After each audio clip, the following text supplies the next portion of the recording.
Nagki-crave din ba kayo sa steak? Tara, gawin natin. Ito palang steak ko is rib eye steak. Nabibili lang sa mga market. First step, initin mo na yung pan. Tapos habang iniinit yung pan, mag-season na yung steak. Like pepper, salt, thyme, ano lang. Baliktaran yan. So, tapos lagyan mo ng oil yung pan. Tapos hintay mo lang uminit. Ayan yung steak. So, naka-seasoned well na siya. Back front. So, kailangan tuyo yung steak mo para maganda yung buto. Walang tubig. Kasi yung moisture, yun yung magpapangit ng lasa sa steak. So, kapag mainit na, ilalagay mo lang yan. So, mainit na pan. So, lutuin nyo lang yan sa one side na mga at least 5 minutes.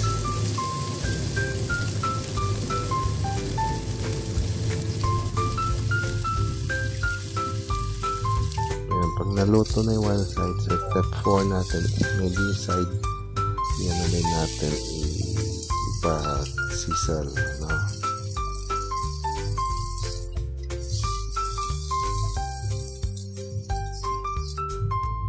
Ito makita mo yung parang ano siya, very cook na yung side, yung one side.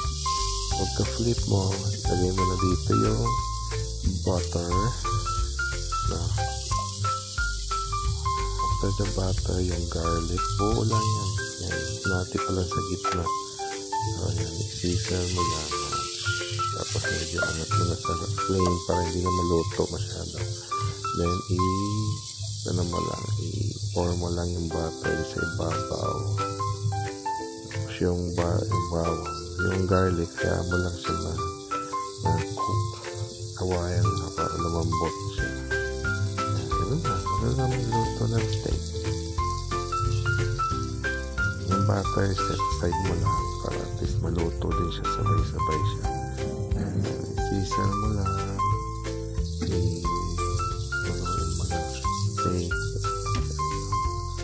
Kaya mo lang siya medyo ma-cook na konti sa side para makuha natin yung pink na middle na gusto natin.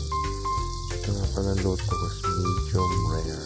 So, pinaka-perfect steak sa pag kinain mo. Sobrang lambot, tapos nakikita mo talaga yung longness ng meat sa middle.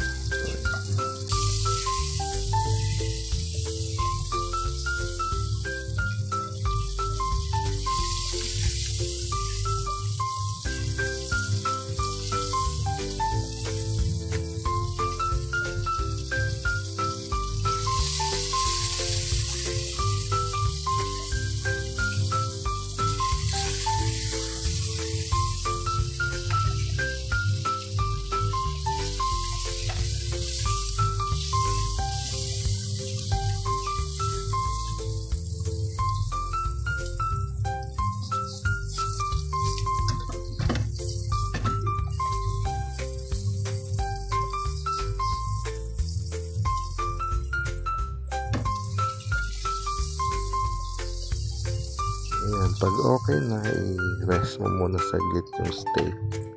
Then yung bawang, i-low flame mo lang yung para maluto lang yung bawang. Yung garlic, maluto na konti. Ayan, so pink yung gitna, tapos luto na yung gilid. Ayan, sarap. So medyo i-darken mo lang konti yung oil. Yan yung magiging sauce natin. Yung iba, nilalagyan pa nila ng harina para maging gravy. Ako, I just love oily, buttery flavor. Ganun lang. Simple steak lang. So yun, after mo ma-rest yung steak, yan na. So hihiwain natin yung gitna. Makita natin yung doneness ng steak. Palang luto is medium well. So kung umabot kayo sa video na ito, please like, share, and subscribe na lang sa channel.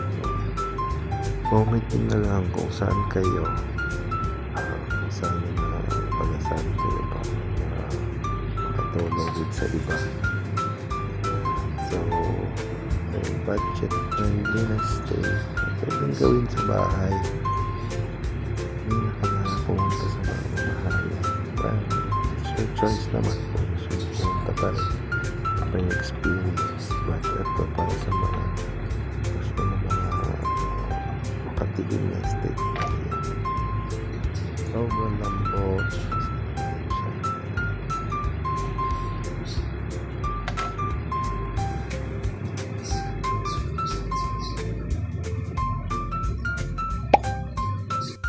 Moment of truth, home steak.